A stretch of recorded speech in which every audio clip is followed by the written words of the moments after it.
Hello and welcome back to my channel. और आज मैं आपके लिए लेके आई हूँ क्रोशे का लेटेस्ट डिज़ाइन जिसमें फ्रिल बनती है। तो देखिए आप भी कि किस तरह से मैंने इसे बनाया है। और उसके लिए मैंने दुपट्टा लिया है। इस तरह का कोई भी दुपट्टा या आपकी साड़ी भी हो सकती है आप या आपके पास टी शर्ट हो तो टी शर्ट भी ले सकते हो।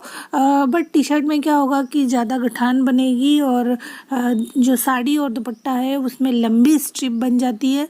तो ये लंबी स्ट्रिप मुझे बनानी है इसके लिए। तो ये देखिए इस तरह से, और अब मैं इनको दोनों को आपस में जॉइन भी कर दूंगी। तो सारी स्ट्रिप को एक दूसरे से जॉइन करके एक लड्डू बना, एक मतलब गोला बना लीजिए। और गोला बनाने के बाद फिर इस तरह से एक लूप बना के और उसमें चेन बनाइए। अगर आपको क्रोशे का काम आता है तो अच्छी बात है, वरना आप देख लीजिए इस तरह से जो लूप रहती है उसके अंदर पीछे से निकाल के और एक बना लेते हैं। और उसके बाद मैं इसमें बेस बना रही हूँ अब। तो बेस बनाने के लिए मैंने 3 2 1 के हिसाब से इसको बनाया है। तो एक ही चेन में पहले एक बार निकालना है, फिर दूसरी बार निकालना है और फिर तीसरी बार में एक रखना है। तो इस तरह से ये मैंने बनाया है क्रोशे का बेस। तो आप भी देख लीजिए इसको। और ये बेस बनाने के लिए फिर मैं इसमें जो मैंने डिज़ाइन बनाई है वो मैं आपको बताऊंगी। तो पहले तो बेस बना लीजिए। आपके पास दुपट्टा है तो ठीक है, वरना आप ऊन से भी बना सकते हो इसे। ऊन से भी बहुत अच्छा लगेगा ये। और मोटा धागा होता है उससे भी बन जाएगा ये। तो इस तरह से ये देखिए बेस मेरा बन गया है। ये देखिए इस तरह से दिखेगा ये बेस। और हमको ये वाली फ्रिल वाली डिज़ाइन इसमें बनानी है। अब ये डिज़ाइन कैसे बनती है ये बताने के लिए मैंने यहाँ पे पहले तो ये बेस, क्योंकि एक मैं फ्रिल की लाइन बना चुकी थी इसलिए मैं यहाँ पे दोबारा से फिर बेस बना रही हूँ। क्योंकि बेस हर बार में बनाना है, एक बार फ्रिल की लाइन चलेगी, एक बार बेस की लाइन चलेगी, क्योंकि जो फ्रिल है वो बेस के ऊपर आएगा। तो ये देखिए मेरा ये बेस बन के रेडी हो गया है यहाँ पे। अब इसके ऊपर मैं फ्रिल वाली डिज़ाइन बनाऊंगी। तो उसके लिए क्या करना है आप ध्यान से देखिए मेरे हाथ को कि मैं कैसे हाथ घुमाती हूँ इसमें, जो दुपट्टे की स्ट्रिप है उसको कैसे रखती हूँ। तो ये देखिए इस तरह से मैंने इसे रखा है। और अब पीछे जो जो जो इसमें छेद होता है, जो गड्ढा होता है उसमें निकालना है। ये देखिए यहाँ पे फंदे में इसको डालना है। तो ये फंदे में कैसे डालते हैं ये देखिए इस तरह से इसको हाथ को रखना है और उसके बाद पीछे से इसको घुमा के और फिर ये 2 बचेंगे और फिर ये 2 को 1 कर देना है ये इस तरह से। तो यहाँ पे ये फ्रिल बन गया है। और ये अगर आप अगर ऊन लेते हो तो उसमें आप इस तरह का फ्रिल नहीं देखोगे। हाँ ये डिज़ाइन ज़रूर बन जाएगी और वो डिज़ाइन भी अच्छी लगेगी ऊन के साथ भी। लेकिन आपको अगर फ्रिल बनाना है जैसे स्कर्ट वगैरह बनते हैं, या फिर आप ये मैंने क्लच पर्स बनाया है तो उसके लिए मुझे इस तरह का फ्रिल चौड़ी वाली चाहिए थी। तो मैंने ये दुपट्टे को कट किया है। तो आप इसका शॉर्टन रिबिन का भी बना सकते हो। शॉर्टन रिबिन का भी बहुत अच्छा लगेगा बनने के बाद और बहुत ही ब्यूटीफुल भी लगेगा ये। और ये मैंने दुपट्टे से बनाया है। तो ये अभी मैंने इसको डिज़ाइन आपको दिखाने के लिए, मेरे पास दुपट्टा था तो मैंने उसी से आपको दिखा दिया है। बट आप इसमें और भी चीज़ें यूज़ कर सकते हो अपने दिमाग से कि आपको किस तरह का और भी अच्छे से दिखे, ये ब्यूटीफुल लगे। तो उसके लिए आपके पास जो चीज़ है आप उसका यूज़ कर सकते हो। शॉर्टन रिबिन है तो उसका यूज़ करेंगे तो वो तो बहुत ही ब्यूटीफुल लगने वाला, क्योंकि शॉर्टन रिबिन चौड़ी भी होती है और उसका फ्रिल भी अगर दिखेगा तो अच्छा दिखेगा। ये देखिए इस तरह की अगर गठान आती है तो आप इसे पीछे रख लीजिए। ये इस तरह से पीछे उंगली में दबा के और उसके बाद फिर फ्रिल लीजिए। ये देखिए इस तरह से आप फ्रिल को बना सकते हैं और गठान को पीछे रख सकते हैं।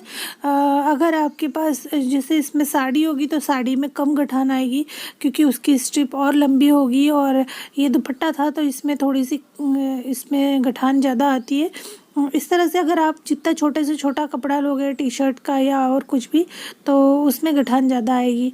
तो ये प्रॉब्लम तो आनी ही है, लेकिन इसको हम ऐसे सॉल्व कर सकते हैं कि इसको पीछे की साइड रख के और फिर आगे केवल अच्छा हिस्सा होना चाहिए। जो फ्रिल का हिस्सा है उसमें वो एकदम प्लेन होना चाहिए। तो इस तरह से आप बनाते जाइए इसको। एक बार ध्यान में रख लीजिए कि किस तरह से मैंने ये हाथ को रखा है। अंगूठे में इस तरह से लूप बना के और फ्रिल बना के और पीछे फंदे में से फिर उसको निकालना है। तो फिर उसके बाद केवल 2 को एक किया है मैंने, यहाँ 3 नहीं लिया है। लेकिन जब मैं बेस के लिए एक लाइन बनाती हूँ वहाँ मैं 3, 2 और 1 इस तरह से करती हूँ, तो थोड़ा ऊंचा हो जाता है ये। और ऊंचा होने की वजह से उसके ऊपर जब फ्रिल आती है तो वो तो छुप जाता है जो बेस रहता है, लेकिन जो बेस की वजह से वो आगे बढ़ते जाता है। तो इस तरह से एक प्लेन जो बेस बनने वाली लाइन होती है, एक लाइन वो बना रही हूँ मैं, और एक में लाइन होती है फ्रिल की लाइन होती है जिसमें वो डिज़ाइन डाली जाती है। तो क्या होता है कि डिज़ाइन की वजह से वो सुंदर दिखता है और जो बेस होता है उसकी वजह से वो आगे बढ़ता है। तो इस तरह से ये बनता जाता है।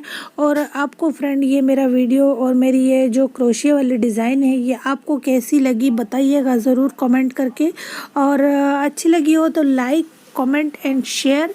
और अगर आप मेरे चैनल पे न्यू है तो सब्सक्राइब कर दीजिए, बेल आइकॉन दबा दीजिए ताकि मेरे ऐसे ही न्यू अपडेट आपको वीडियोस के मिलते रहेंगे।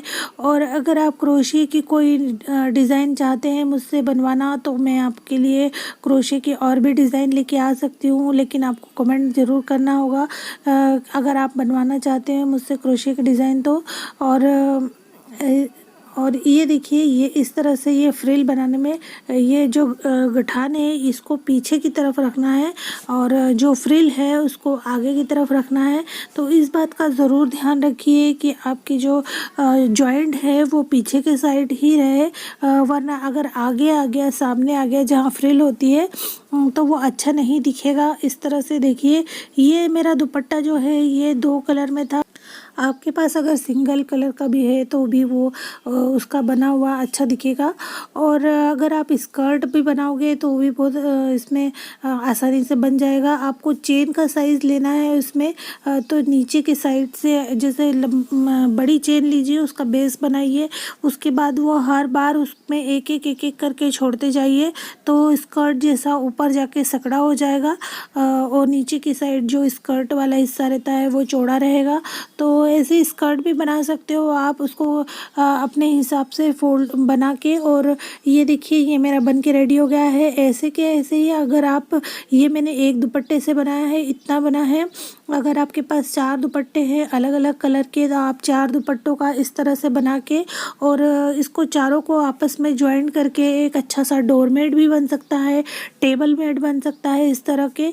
तो बहुत सारा इसका यूज़ है, आपको जैसे करना हो। आपके पास जैसे पुराने कपड़ों से, ये मैंने पुराने कपड़े से बनाया, ये देखिए क्लच बन गया।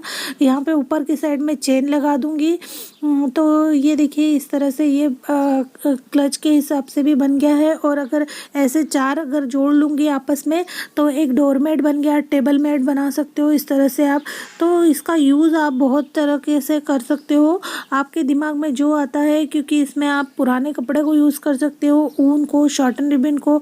अगर आपके पास जैसे धागे से बनाते हो तो धागे से टेबल मेट बहुत अच्छा बन जाएगा। तो बहुत सारे यूज़ हैं इसके, ये वाले डिज़ाइन के। तो आप भी बनाइए और इन्जॉय करिए। और अगर आपने मेरा फुल वीडियो देखा हो तो thank you so much full video देखने के लिए।